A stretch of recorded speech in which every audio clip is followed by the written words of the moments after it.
Welcome to Sports Scope, the most influential sports talk show in the nation.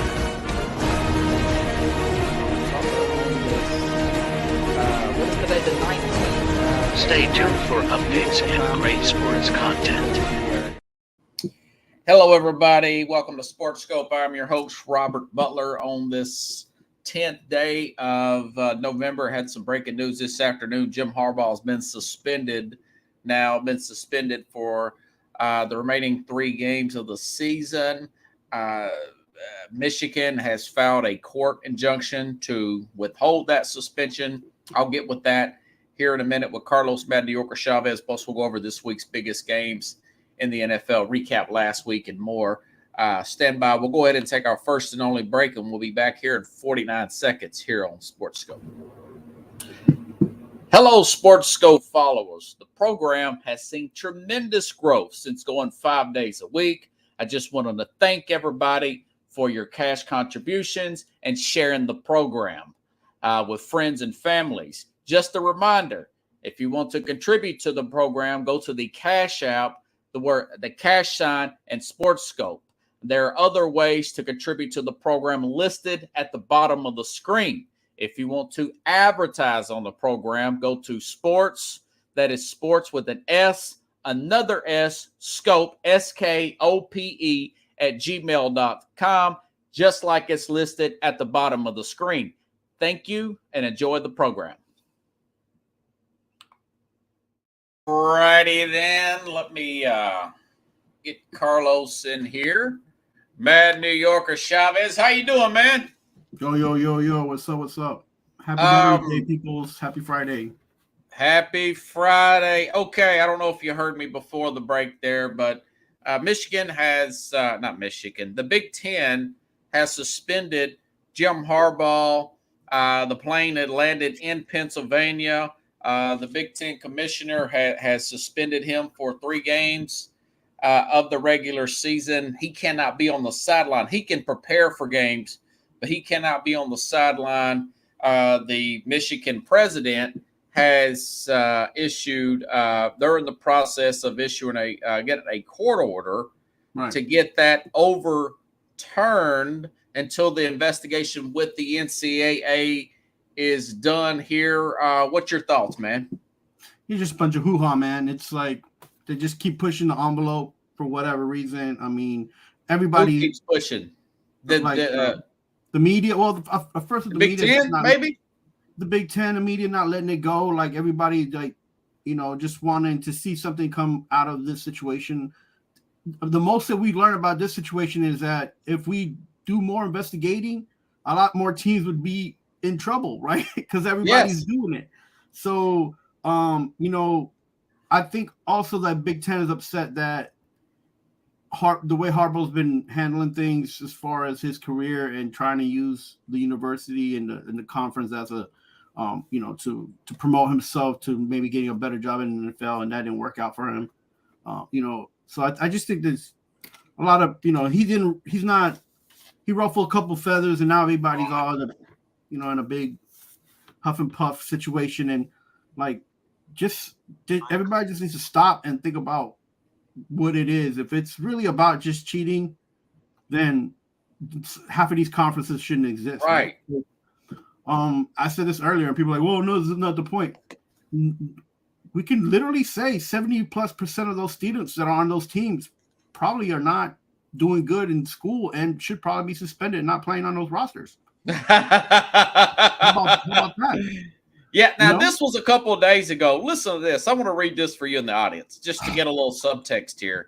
Michigan sent documents to the Big Ten, mind you. This is Michigan, to the Big Ten and the NCAA, showing that Purdue, Ohio State, and Rutgers were sharing the Michigan Wolverine signs among staff members. This is according to the Athletics. So this really feels like a witch hunt, like I talked about with Keith on Wednesday.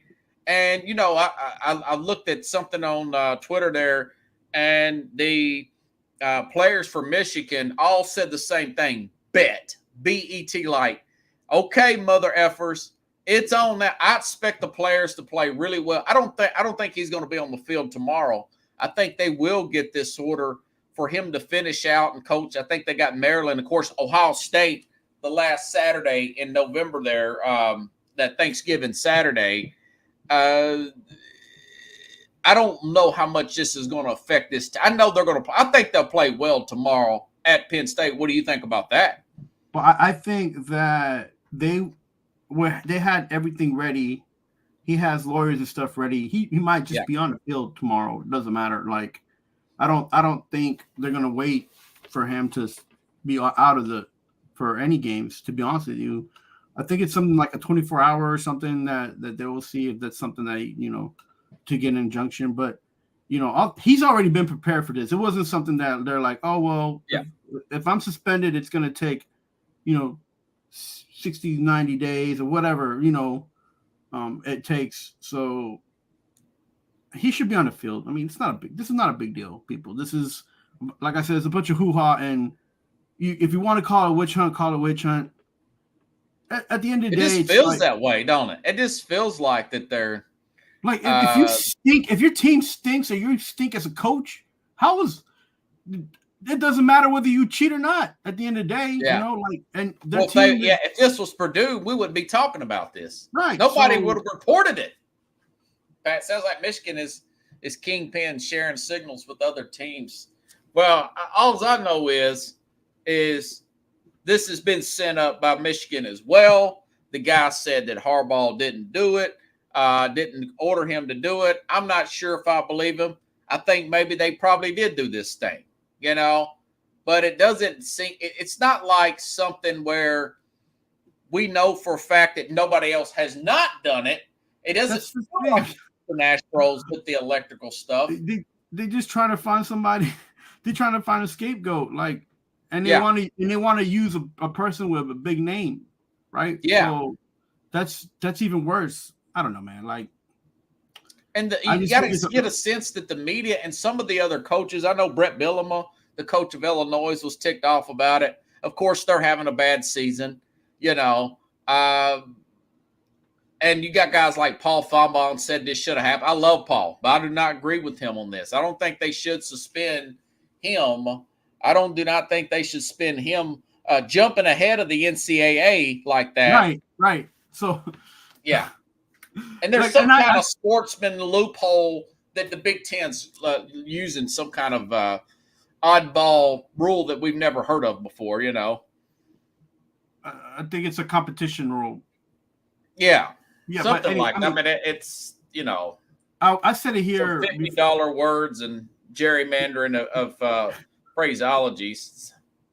We talked about it that way before when it first came out, and I said if you want to suspend them right away.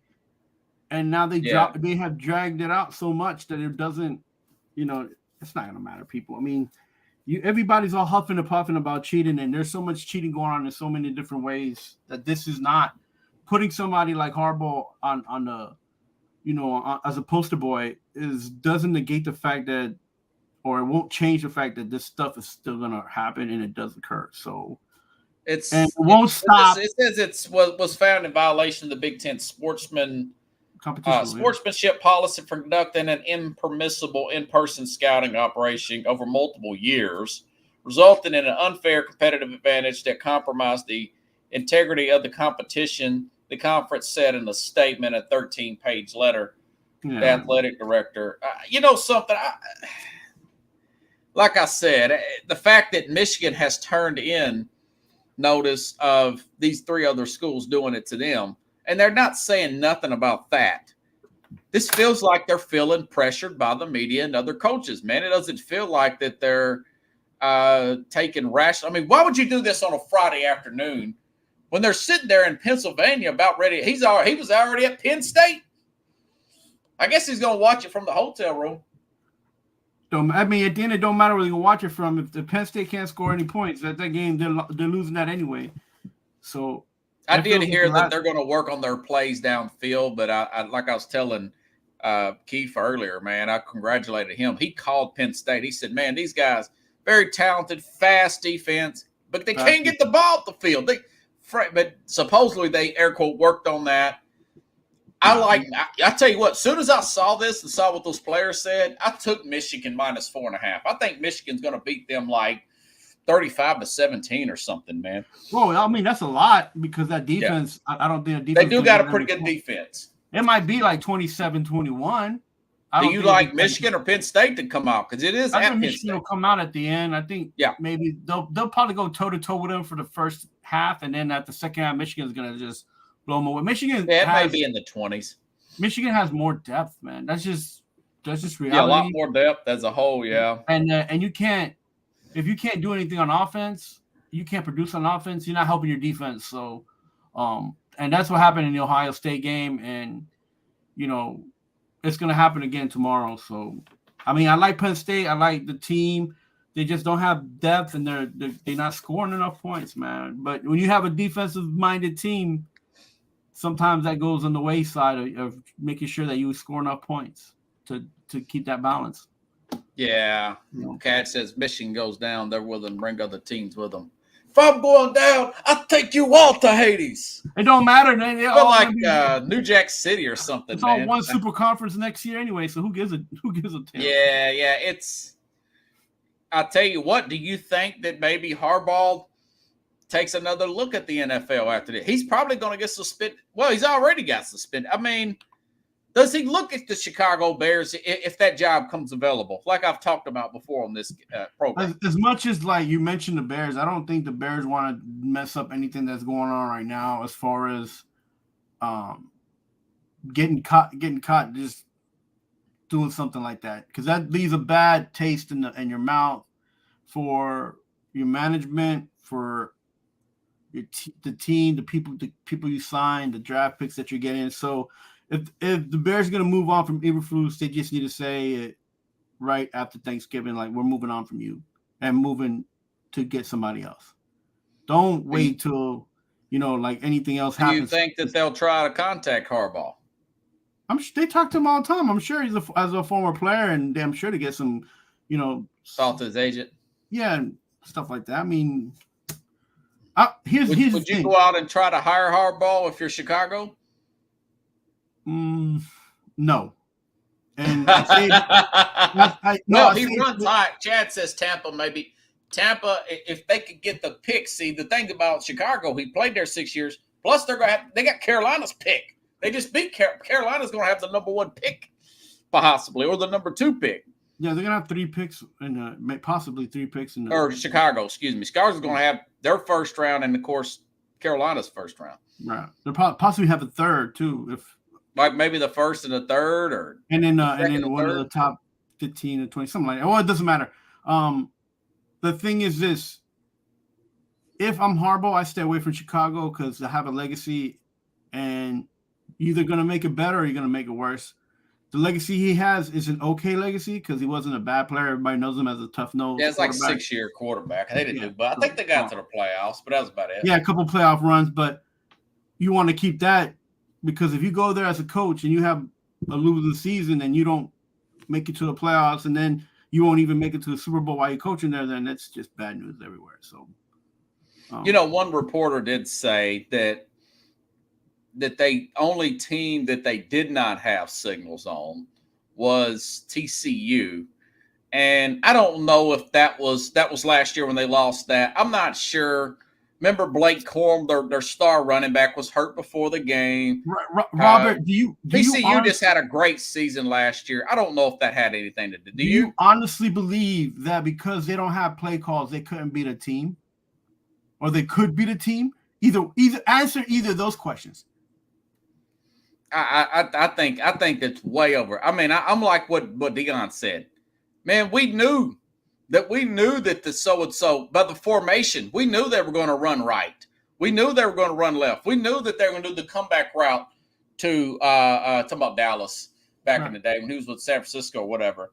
He knew they were going to do the comeback to Irvin, and we couldn't stop it.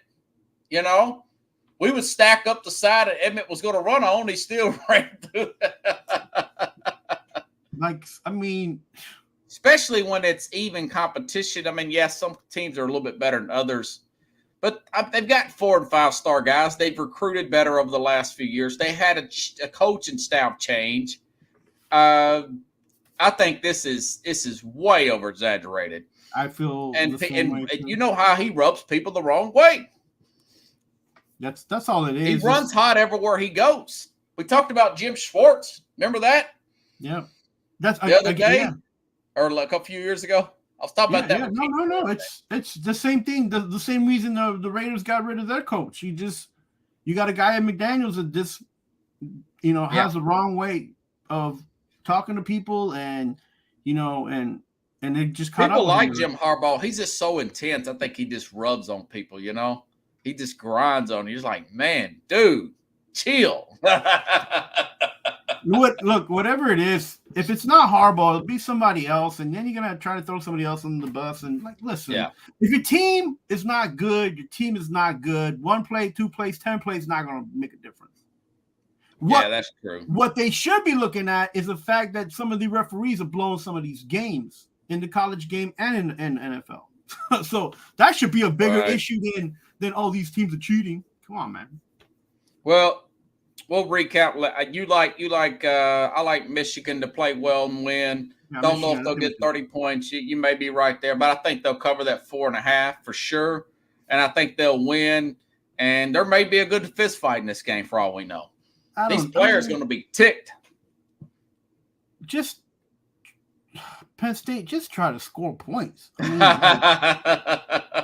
mean, even if you turn it over, I know, like the defense, somebody just try to do something, because it just seems like they're on point on how to play defense, but they can't score, and that's very frustrating, man. And even to watch it, right? Oh, that was the worst game plan I've ever seen a James Franklin team do in that Ohio State game a few weeks ago. And and this is, you talking about two guys that are AKA SEC elitists. Like, we at least took the time and effort to watch a different conference play. Yeah. Sitting there like, I love those 11 o'clock games. I was really disappointed in that type of game plan. How is it the Missouri, Ole Miss, Kentucky, even Vanderbilt scoring points, and you guys can't score? Come on, man. I didn't give you that, but what is your thought? Missouri looks good this year. I mean, they really pushed Georgia last week. They did, but I mean, for 20 minutes, and then after that, it's like, well, they had the lead at halftime. I know they played Tennessee this week, but when you get up and play a big team like a Georgia, number 1 team in the country, it's hard to match that intensity the next week. So I think Tennessee will probably, even though Tennessee's not that great on the road, I don't think they're going to fold in the second half the way they did against Alabama. So I mean, it's just so, and listening to it and listening to people talk about cheating, and I'm just like, there's so many things going on with the NCAA and college football and cheating in all different sorts. And this is the one thing. If they're seeing your signals, why are you not changing your signals from game to game? Why would you use the same signals? Robert, the worst part is that high school teams have technology that can avoid stuff like this, and the NCAA doesn't want to allow it for regular teams. Well, I think something like this is – I know they can afford it in all the Power 5 conference. And Nick Saban's already talked about this, It's just so just – it feels so stupid, don't it? Redundant. Like. Of all the things going on in the world, we gotta talk about this. Yeah, I mean, I can't believe they suspended him like that. So anyways, let's recap last week, Chiefs. Let's start off with the early game in the NFL. Miami and Kansas City. Man, I tell you, I did not see Miami laying that kind of dud there. It was a great defensive effort there by Steve Spagnuolo. Spags, your guy Spags from Kansas City, former Giant defensive coordinator, shut them out in the first half, 21-0. Of course, Miami comes back, scores 14. Kansas City hangs on, gets the W. We were both wrong on that one. What's your thoughts on that game, man? Well, I mean, there's a couple calls there that wasn't working for Miami. Like, and some of them questionable, and like, quit showing them. Like NFL, quit showing them to the fans. Quit playing it on the big screen. If you're gonna screw up a call, screw it up, but don't show nobody. Like, you making it feel like what are we watching? watching Yeah. FanDuel and DraftKings making money, and we're just here like duds on a football game and not watching real competition. I watched as much of it as I could. It was a good game. It was doing the show in church. I don't like those overseas games. Some of these plays are getting called wrong, and the instant replay people play 3, 4, 5 times. They're playing at the stadium at least twice. Oh, Stop doing that. If I'm the NFL, I put a little mandate. I'll be like, look at the email and tell anybody who's in production, show it one time and that's it. Not enough to put in somebody's brain and be like, man, this game and that. Fans can call out. So what you think about that game itself, man? Any opinion on the game? You know what I'm saying? Yeah. You can go be like, oh, well, I remember that the Titans were playing, 2 weeks ago in the third quarter, 14 minutes and 20. That was a holding penalty, and it wasn't really a holding penalty. Come on, man. Like, stop. NFL needs to stop that. They're gonna. The product's already terrible. So you hate to see a game of that magnitude be played at such a weird hour in another country like that. But I guess that's their idea. They want to showcase the good teams overseas, But the showcase should be a showcase, Robert. It shouldn't be like, look, this is the bad call by and all this and the actual sportscasters are like, that doesn't look like it was a fumble. He didn't look like he made a catch move in a. Which play are you talking about? The play where they called that it was a strip fumble. Who fumbled? For who? For Kansas City ripping the ball out of what's his name's hands. Oh yeah, okay, yeah, right. And they showed it like a million times, and I'm like, quit showing it. That makes just for bad football and bad TV for football. It's crazy, man. Like, and it's every game. Every game they show you a sack that there was holding, or there's a holding penalty that shouldn't have been a holding, or there's some just so ridiculous. And they keep showing the replay, and then the sportscaster is like, well, that I wouldn't have called that. That's why I like watching these plays on delay, because I'll record it and I'll fast forward through all that nonsense between that and trying to peel players off and a million commercial breaks, the stupid halftime that I never like to watch. Yeah. So I get you there, man. No opinion on the game itself, Chief. We'll move on. Yeah, I mean, if the referees keep blowing these games, it doesn't matter what my opinion is. Well, that Kansas City's a better team. Miami simply cannot. They don't play well against the good teams. They got to get more physical. I've told you that they've got to concentrate on their running game more as the seasons get older and it gets colder. And defenses get tuned into this high-flying offense. Well, you see also that the Dolphins are missing parts of the team that they were depending on. A-Chain's going to be coming back. Yeah, that would have been huge for them to get. Yeah, you see that they're missing the speed to do the plays that they were doing earlier. You see that the Mostert is, he's not bad, but he's not a full-time running back. You can see that. Do you think Dolphins could have used a power back like a Henry? They like physicality, don't you think? Somewhat. Yeah, but the biggest thing there is like you have if you have a power back and not a speedster in Miami, you don't have anybody to create that first push, right? Their O-line is lacking, right? So having the fast players and having a player that's quick throwing the ball like Tua allows them to make those moves and allows them to do what they're doing. On the football field. If you would sit down and just get good old I formation and you need somebody to push and shove to make holes and windows for running backs to go through, that will turn the game around for the Dolphins. And instead of it being a fast game and making them a physical game, it will take away from what the Dolphins can do. And well, you need versatility. That's my whole point. Yeah, but we could go either way. No, I mean the Dolphins right now they can score quick, they can catch up in games. But they need to start scoring quick and not having to try to catch up in games. I think that's where they need to change their mentality, right? They can't think that we can just score whenever. They got to think we got to score 24 points in 15 minutes of the game, right? Or something like that. Because if you think, oh, we can always catch up, then you lose that edge. You lose that, that the what you call that, the tempo, So, yeah. So well, I think that's what's happening with the Dolphins right now. They beat up on the bad teams. They lose to Buffalo. They lose to Kansas City when I thought they would beat Kansas City. Yeah, I thought they would beat up on Kansas City and Buffalo, and they didn't. But they have to. Miami's got they've got to do some tweaking at their offensive scheme, man, and be a little bit more versatile. And sometimes you just got to play under the shotgun and run the ball, man. I mean, or under center, run the ball. Yeah, but they lack flexibility, and that's something they got to address if they want to be taken serious. They lost to Philadelphia. Mm-hmm. They lose to all the good teams that are more physical, kind of manhandle them. Yeah, and they need some help in their interior line now. Their left tackle's good, Armstead. Right.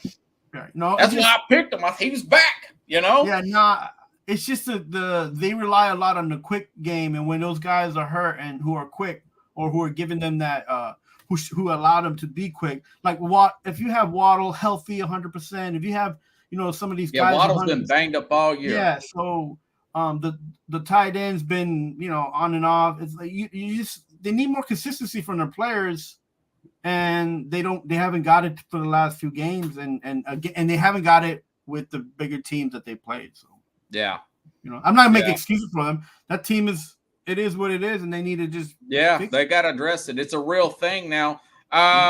Let's see. Let's work our way up. Okay. What about Seattle-Baltimore? Man, I thought Baltimore would win. I didn't think they would clean their clock like that.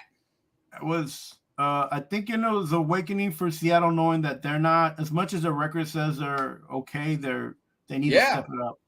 You can't. And I mean, it's away. It's harder to play when you're away. You're coming from the traveling and all that, but you gotta do something. And I saw it in Gino's eyes that he's like, I need to play better and stuff. But you can't always be saying that. Like, you got to really do it now. Like, you may come back player of the year, get off your high horse, and try to win MVP of the year, right? So I think that sometimes that happens with some guys and some cats is that they get. People start talking about them, and then all of a sudden they, oh yeah, I got some money, and then, you gotta keep making it, and that's what I think the difference is between Geno Smith and Lamar, right? Lamar Jackson's like, y'all gonna say that I'm not good enough? Y'all say I don't deserve this money, and he's every time. I mean, he's been an MVP. He's been a guy that if he's not on the active roster and he's injured, the Ravens don't win, and then no matter what it is that he's proven to people. Right. Yeah. They still question whether they should have paid a man. Yeah, he shows you he's a winner. Yeah. Do you think Seattle go out their quarterback next year? I don't know because they have a lot of they just gave the guy another contract, extended him. Well, I think it's like 2 years though. Yeah. So and this is one of those years for Geno. Yeah, but here again, Robert. Let's say he's unrestricted free agent. Is Seattle the type of team to spend money? Have they been known to be going out there and getting that, that one star they need? Well, how Pete Carroll, he wants they made the trade and got got your guy from what's his name, Williams there. Adams? The defensive tackle there from the Giants last week. I forgot his name now. He's the defensive tackle.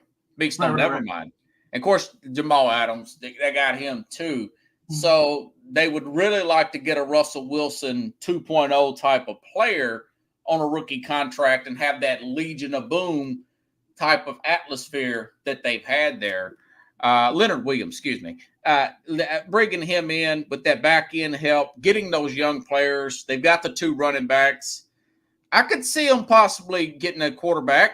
It's not Drew Lock. It's not that. And Geno, you could see Geno still has his limitations, and he's lucky to even get he's kind of like Ryan Tannehill of them.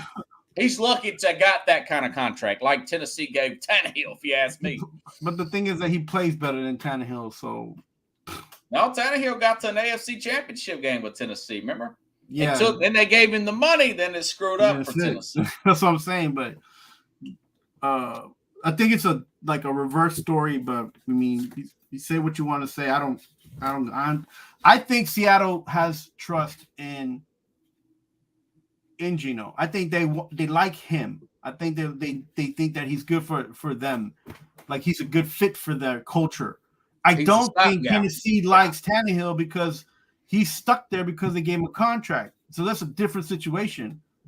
So, and I don't think that Seattle's going to go out and look for a Russell Wilson 2.0 in the moment because they need to find somebody to protect him to get that running game going. They need an O-line, and that's going to be a bigger fine than it is trying to just get another quarterback. And then who are they going to get? I think it's 50. I don't think they're going to trade up and do something crazy. Yeah. I think they may take a later quarterback in a later round. You never know what they're going to do. They always throw me off, man. I feel like that they wouldn't have got rid of Russell Wilson, or they would have kind of worked it out with him, and he wanted to get out. But for you look up, and he's with Denver, and they got a bunch of picks. I mean, they come out really good in that deal. And the money situation for them is always something. And I'm just like, you got a rich owner. Why are you worried about it? But then again, it's not my money. And, they don't mind spending the money. I've been following them for a while, man. They'll spend it. They've had a lot of misses. They spent it on guys like Percy Harvin back in the day. He didn't work out, for example. But, it is what it is. What about, oh, God, boy, I can't believe I picked this game. The Chargers, Jets. Jets look like, you heard my riff on Monday.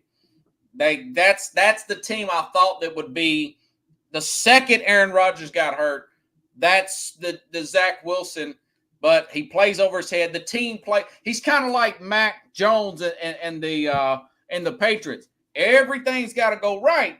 Everything's got to go right for them to be successful. Of course, we saw what happened. I mean, the Chargers just mopped them, man. It was unwatchable in the second half. I mean, 8 sacks. What that 7 or 8? They just wore him out, man. 2 fumbles. And they don't score in the red zone. It don't matter if they have Breece Hall, and it don't matter if they got Wilson. They can't score in the red zone, and they have plenty of opportunity to stay in the game because the Chargers weren't really great. No. I mean, that defense did the best they can do, but they needed turnovers. They couldn't give up that special teams touchdown they did early on Monday night that they did. I'll give credit to the Chargers for them stepping up and just playing football, man. This is the Chargers. We saw the Chargers that we wanted to see the beginning of the season. That's the team that I told you I thought they could potentially get the 1 seed. But they're not. And so because now they're inconsistent, I put them on the back burner of the AFC West because I don't think that team's going to make it far. Yeah, I'm not in love with them as much either. And as far as the Jets are concerned, just hope that you get Rodgers back. He was throwing 50-yard passes at the beginning of the game, but we'll see if that turns into something. Yeah, I told Keith this morning, doesn't matter what Rodgers does. I mean, they still don't have an O-line. They still, even if he scores 14 points or 21 points, it's still not going to be enough to beat these teams that are coming in and smacking them aside the head. You're putting him in greater risk of being 100% healthy next season. So it's not going to matter whether Rodgers comes back or not. It brings hope to a fan who hasn't like seen the playoffs in a while, but that hope is just, it's just a little glimmer of hope. Oh, they absolutely have to get a left tackle in the draft. I mean, they are really backed up against the wall next year when it comes to O-line. But luckily there's some players in there. They still got a first round. They still got their first round pick because Rodgers did get hurt. And Dalvin Cook, he doesn't have that explosion. And I thought it was a good deal because we didn't know how healthy Breece Hall was going to come back. And now Breece Hall was pretty much Breece Hall. Chad, before the injury. Chad, is this guy in your fantasy league? Bro. The Jets don't have an O-line, much less a tight end that could block or even a fullback to give this guy an opportunity. The Jets just don't. When I sat here for almost 2 years saying, okay, even if you got rid of Wilson and you bring in Russell Wilson, who gonna block for these guys? Like you're going to Yeah. spend all these money. Like who's going to play? And it's They've the only got same one problem. very dependable player, and that's a very Tucker. You know, they used to have such a good offensive line about 10, 12 years ago. You remember the Dickershaw Joe and Douglas, yeah, Ferguson. Remember that guy, that long haired guy that used to be their I could see his face, but I can't call his name. He used to be their center. He was really good. Mangold. Yeah, Yep. Ferguson. Those guys were good. I mean, they've had some really good players. And on top of that, they had that team had That's a Richardson different regime, as a fullback. You know, they had I could see Tony his face Richardson. too, and I forgot who that was. And then they had the A Train. Remember, they had the Train Anthony Thomas as a running back. And he wasn't great, but because Richardson was an actual decent Sean good blocker, Green was good. you know. So This is post Curtis Martin, but I'm surprised. Joe Douglas has done a good job, but you can't miss it. Quarterback and left tackle. Right. So, look, Rob, I'm okay, and I'll be all right. It sucks as a football fan and a New Yorker, but it's good. That's why they call it the Blues, man. Yeah, man. That would be my whole thing: is getting the line squared away, doing away with Zach Wilson. He's not, and you're gonna have to draft another quarterback later. And No, they don't draft play him. next year. The Jets don't need to draft any more quarterbacks. Just stop. Just pay a man. Well, they're going to have to draft. They're not going to keep Zach Wilson. Well, they're not going to keep him, but they should. Even if they get a quarterback in the 6th or 7th round, Then again, they might keep him because they might not be able to afford to go after another quarterback. Well, they don't got to pay him. They just got to pay him the minimum because he hasn't outplayed any of his contracts. So, yeah, they'll probably bounce back. They still got some injuries. I would if I'm them, I would drop him because he's a 1st round pick. He's gonna, he's open for so much on his contract anyway. Yeah. Yeah. What's your thoughts on Buffalo, Cincinnati? We both kind of nailed that. Yeah, Buffalo's really starting to show their injuries now. Start to show them. Yeah, them cats have been terrible since Cincinnati's 1980. cut through that defense like a hot knife through butter, man. Yeah, but they're not going to do that this week. Yeah, look, that's it. I would say this: Buffalo, run the ball. How about that? Yeah. Well, that's what I've been telling you. That's they need to get an offensive-minded head coach. And I think this is going to come down to McDermott. Yeah. It can't be a freaking quarterback making. I think I saw the other day that Allen has almost as much carries and yards as like one of the bottom half of the running backs in the AFC. Yeah. Like he he's was got their as many leading rushing rusher. yards as.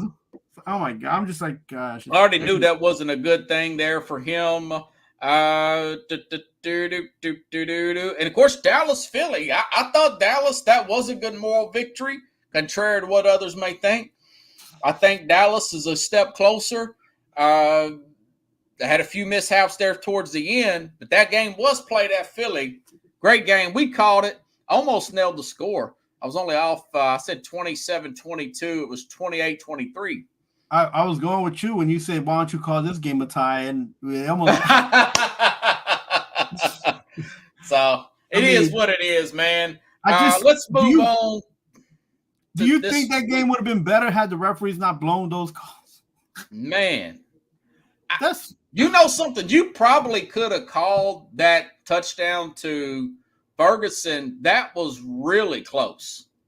I mean, it was a 4th and goal, and I thought. I watched it 3 or 4 times. I said, that looks like a touchdown, man. Because they keep showing it. Stop showing it. And I'm thinking that line goes to infinity. For one thing, if it's 4th down, don't throw something where you got to run into the end. I mean, we go back to the 99 Super Bowl. And I love McNair, but don't throw something where he's got to make it. Throw it in the end zone or just throw an interception. I always hate that. On 3rd and 4th down, where the guy has to run and beat the tackle out. Just throw it past the line of scrimmage, past the 1st down line or the goal line. Remember that Russell Wilson interception? They could have won the Super Bowl. Man. They should have just run the ball. You got the best running back. You know what? They never forgave him for that. Beast Mode never forgave Russell Wilson or Pete Carroll for that. Yeah, because he was the best running back in the league that year. Yeah. Yeah, he could have scored there, man. And he's just laughing at them. I think that's the one reason why too, because they're not gonna be. They felt embarrassed, and he was just laughing at the situation. Like, I was right there, bro. You should just gave me the ball. My thing is Philly.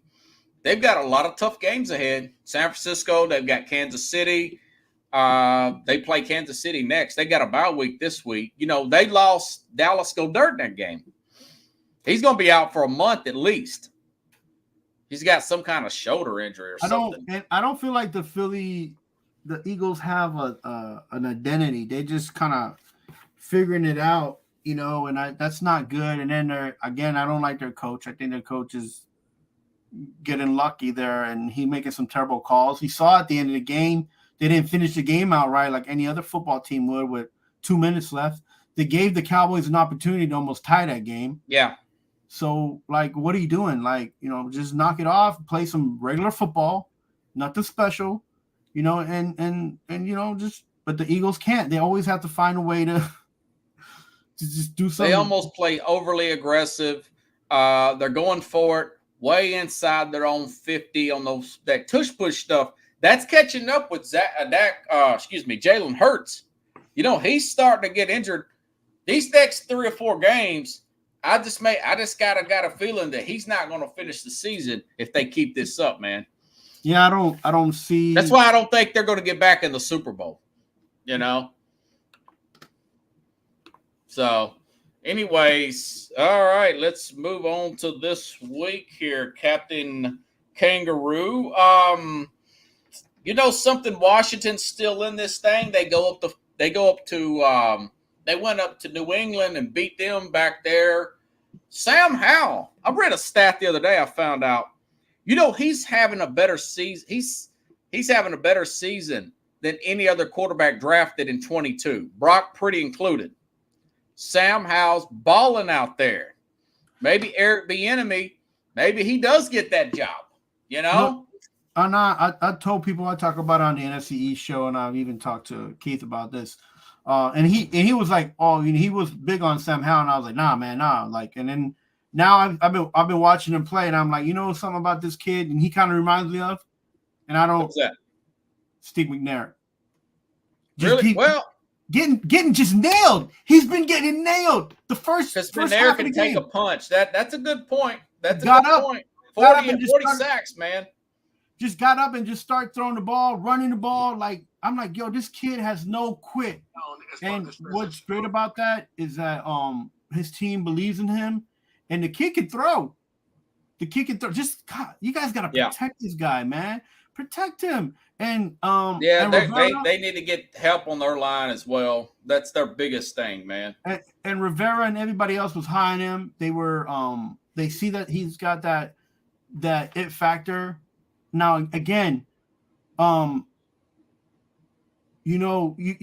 gonna get the most out of him if you give him the opportunities, and he's slowly getting there. Like with some of these people, when some of these guys like Samuel or or some of their tight ends, when they drop the ball, Logan Thomas is good. And Gibson, they're dropping the ball left and right, or they don't, carry on how they're supposed to do their job. Sometimes it makes him look like he's not doing a good job. Yeah, and that's not fair to him. But he just keeps his head upright. That's one team that I don't think they're going to go after quarterback mix. They got to let him run it back. Oh, he's going. I don't know if Rivera be the head coach. No, but I think they'll let him run it back. Yeah, I feel like Rivera will quit and resign. He ain't gonna get fired. They're not gonna fire. Plus, they shouldn't fire him, anyways. So if you tell him you don't want to come back, and he agrees that he doesn't want to come back, then let him walk away. But don't fire him. Because I've always liked Rivera. And get this, we Robert. Still got a lot of football left. Maybe they make the playoffs. Get this, Robert. They played a game, and they gave up 2 of their superstars, and they still won the game. Yeah. Well, because they've got Jonathan Allen, and they've got the other guy. They got another defensive lineman they gave a big contract to. Chase Young's had some injury problems.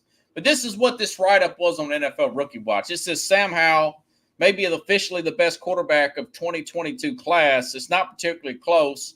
Howell currently has more completions than any quarterback in the NFL, more passing yards than any quarterback in the NFL other than Tua, more passing touchdowns this season than Kenny Pickett in his entire career. Pickett played most of last season.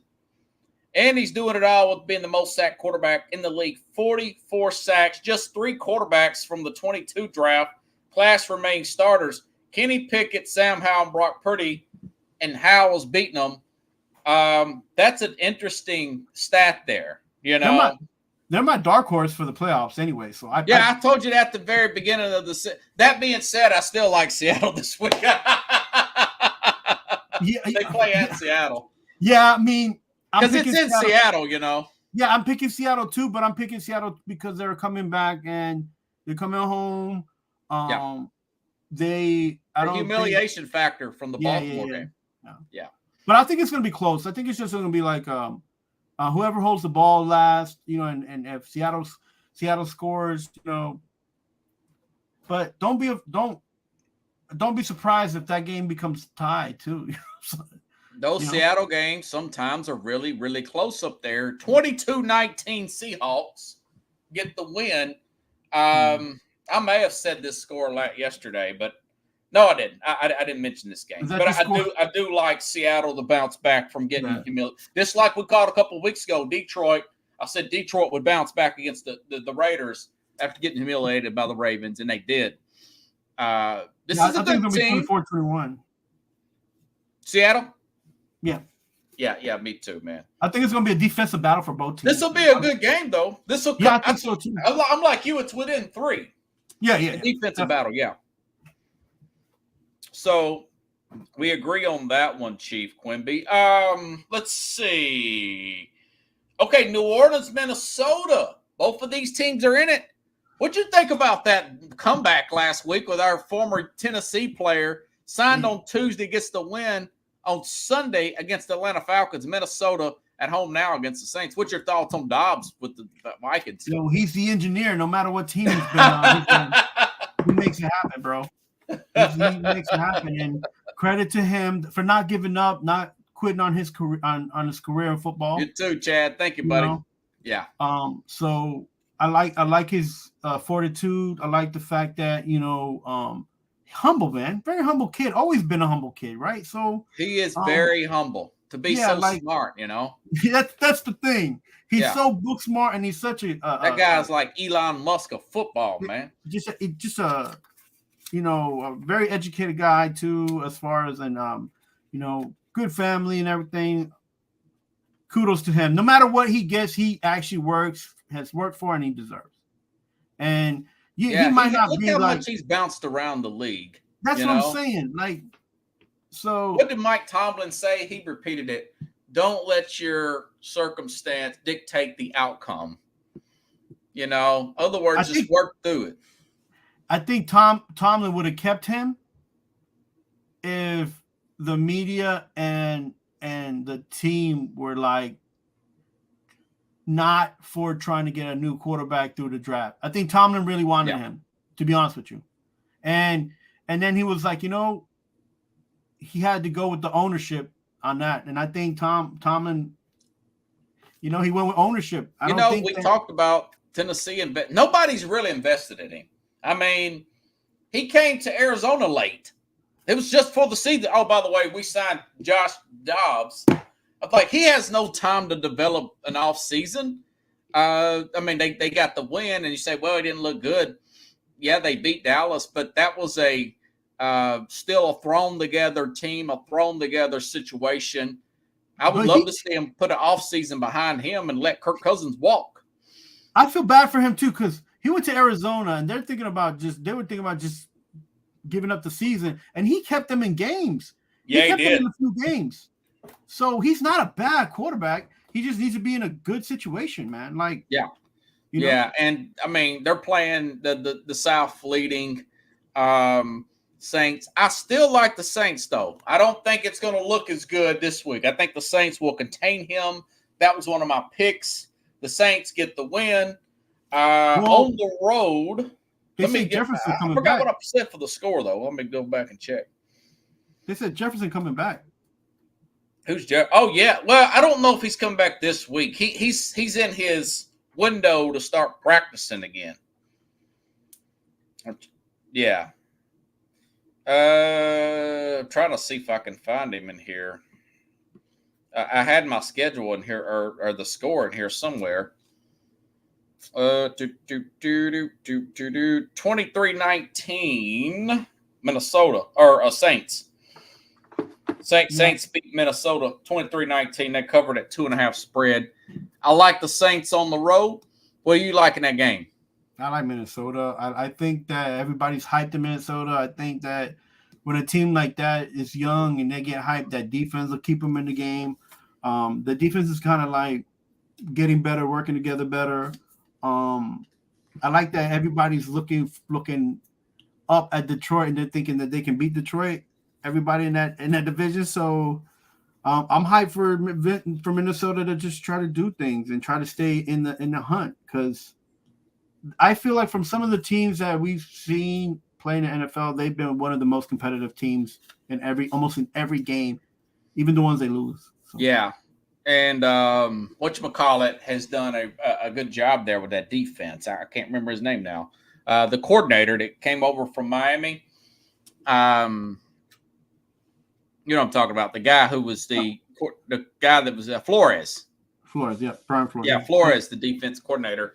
He's done a good job considering they don't have that good a talent other than Danielle Hunter. His schemes, I'm going to say something. For the last 3 games, his schemes have confused those last 3 quarterbacks enough for them to not even have to like bull rush and make sure that's a bull rush like type of situation.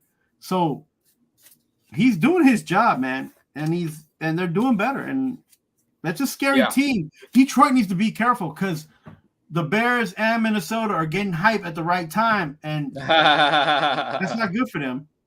Yeah, and that's a good transition. Detroit coming off a bye week, playing against the Chargers. This is one I picked yesterday. They're going to have David Montgomery back. They're going to be playing in L.A. They'll have some Detroit fans out there in L.A. Most teams do. L.A. don't have hardly any home fans because they're both of those teams are new to the market. But I do like Detroit. Let's see, 26-22. Detroit gets the win over the banged up. Their receivers are pretty banged up, although it'll be a fun game. Charger team. I like the road team with the outright win. They're 3-point underdogs, by the way. Yeah, I think the Chargers are going to take those points. I think. You think the Chargers going to win?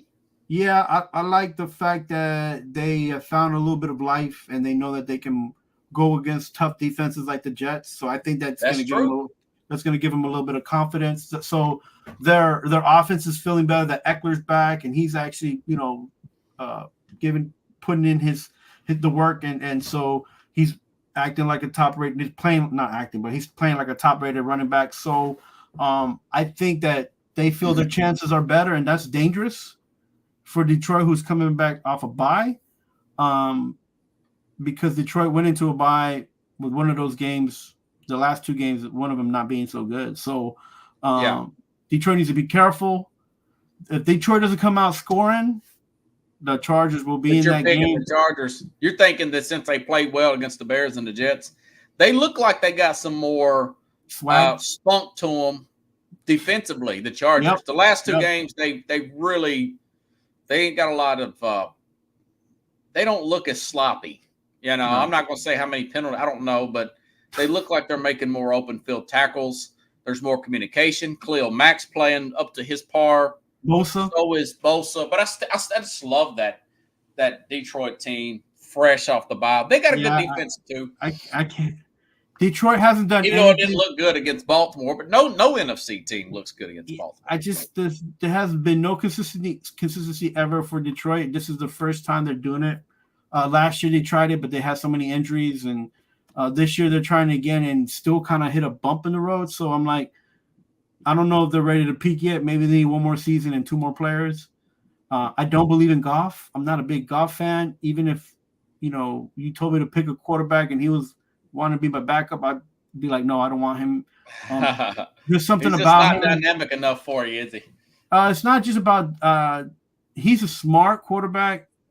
He works with what he has, but he's not quick, and he's very indecisive, very erratic with the way he holds the ball, and it's not good for when you got, you know, people like a Joey Bosa or a Khalil Mack running after you. So. Those things don't bode well for him. Yeah. You know. Yeah, record-wise, this game means a lot, but I understand Baltimore favored, should be favored, 6-point favorite. One of my better plays of the week I called that yesterday. They play against Cleveland now. Watson's back, but Cleveland's both tackles are out. Their left tackle and their right tackle. Baltimore's defense is played out Baltimore. I picked this one yesterday also. Ravens over, I think I said 23-13. Ravens beat Cleveland. What do you think about that game, man? They're both in the playoffs if it started today, back. Like 27-10, 32-10, something like that. Baltimore. I don't think that that offense has clicked yet for the Browns. Once they lost Chubb, I think that's made a big impact on them. Yeah, those tackles don't help either. Yeah, especially when you lose your left tackle, man. This last game, dude, huh? And can the Browns score more than 21 points a game? Man, I don't know. I don't think so. Well, depends on who they're playing. You know, I think they did last week, but they played a pretty crappy team. With and a bunch Baltimore of still has one of the best field goal kickers that people don't talk about. Justin Tucker, bad mother effer. That rhymes with Tucker. Okay, let's see. That's my fantasy kicker too. So yeah, hey, you know something? This is probably the game of the week, and it's played in the early window. I love that. San Francisco at the Jaguars. Both teams off bye weeks. Jags been on a tear here lately. 49ers 3-game losing streak. Very good chance they have Trent Williams back. They will have Deebo Samuel back. I did read that. They actually played pretty well going into the early time slot. I like the 49ers to get off that losing streak, man, and go across the way and beat this team. Very close, 27-24 Niners, who are 3-point favorites. I thought that maybe it'd go the other way. But I actually like the Niners here to get the win. They'll exploit that secondary. It's a little shaky for Jacksonville, but Jacksonville's going to give them a punch back. This is going to be a great game. What's your thoughts, man? Yeah, I think the Jacksonville team is quicker, is a little bit more just ready to be on the prowl with a guy like Trevor Lawrence. No quit, very confident. They're going to score. The key for them to win this game, if they're going to win this game, and I'm not sure they will. Maybe this game is a tie too. Who knows? I think this was a hard game for me to decipher, man. You know? I think that if the Jaguars don't score fast and they try to make it a game, the San Francisco defense can keep them in the game.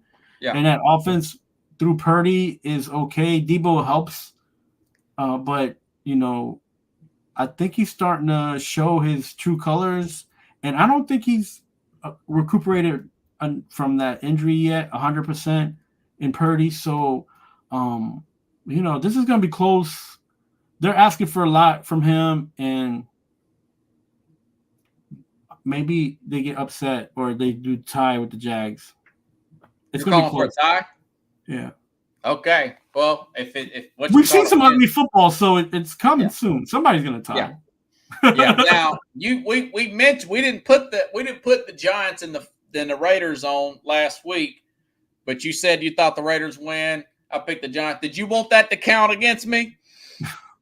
I don't know why you would pick the Giants. I asked you. No, that's fine. Okay, so you're up one. You want to be up 1 or 2? One is okay. I got you. You know, I never gave you any flack about picking Oklahoma last year when they got blown out. We never put it as an actual game, you know. So no, I know, and I did that. I did a bad pick. By the way, you never told me. Do you like Missouri or Tennessee? I think Tennessee's going to win that game. Okay. I think Missouri's going to give it. That'll be a close game, though. Yeah, they're going to try, but Tennessee's Friend deeper, of mine, man. he's a big Kentucky fan. He thinks Kentucky's going to beat Alabama. I said, "Nah, man." No, Chin. I wish. Look at it. I'm not a big. As much as I talk about Alabama all the time, I'm not a big Saban fan. Yeah, but those guys play for this coach. They do, don't they? He gives them so much. He gives them the opportunity to be top picks in the NFL and everything. He got something good going over there, and I feel bad. You know what, Chief? I forgot to ask you. What's your thoughts on? And I hate to hold you over. What's your thoughts on Caleb Williams up there jumping in his mom's arms, talking about he wanted to wrap up with his dog and watch TV shows after that loss? He's very Taylor Swift to him. To each his own. Too soft, or is that overstating it? No big deal. We live in the new era right now where it's okay to share your emotions and I'm not going to say nothing. That is true. Mental health is the answer for everything, Yeah. And if that's something that you wanted to do, fine. But my man, you took a big contract out in your name and likeness, and you're getting paid. So make it count. Do you think he was staging all that just to look dramatic? No, I think it's just him talking, being young and just talking, Oh, okay. It's like when we were young and we'd be like talking about going to the club and having having a successful night, Like, he got too familiar, didn't he? Yeah. Yeah. All right, man. Well, have a good one. We got all these picks in, and we'll see how it plays out. So you said you did like the Chargers. You like the Jags? Yeah, I like upset city. The Texans will upset the Bengals. Okay, now I'll tell you what. We could add that one in there. I like Cincinnati. I always pick Cincinnati. I know you think Joe Cool is Joe Montana. You just because you're putting a lot of stock in T. Higgins not playing, and you're thinking that the Texans are going to beat Cincinnati. We can add this one too next week if you want to. Add it, man. I like. All right, I like Cincinnati. The Texans coming back on that young, fast Tampa Bay defense. I love C.J. Stroud though. He's rookie of the year for me. Yeah, man. And if he beats the Bengals, guaranteed rookie of the year. How about that? Yeah. Okay, I'll take Cincinnati. When you're up 1, you're going to be down to about 2 or 3 by next week, brother. Nah, man. Look, we got it. We like Penn State, but they're not going to win. And I like Michigan big. I think Michigan's got that chip on their shoulder now, man. Everybody out to get them. Maybe Penn State upsets them because it is in Penn State, but I doubt it. They just don't got enough, man. They run out of gas. They put to the finish line. Yo, happy Veterans Day, people. Thank you for your service, man. You too, brother. Yeah. I think that's a Yankees hat, but I can't. It's too camouflaged. To my pops, who's a Purple Heart, yo, thank you for everything, Dad. That's what's up, brother. Yeah, give a thanks to a soldier. Thank a soldier this weekend. Our liberties, our freedom. They don't just come up and puff from the air. People fight for them, and we gotta respect and give love to those that do. Yeah. Anything else you need to plug, brother? Man, I'm on at 9 in the mornings with Keith on TGI. Are you serious on Friday, right? On Fridays, and I have a few things coming up, and we got a meeting tomorrow about all that. So we'll see what's gonna happen. All right. Have a good night, everybody. I'll see you Monday. Same time, same place. It's here at Sports.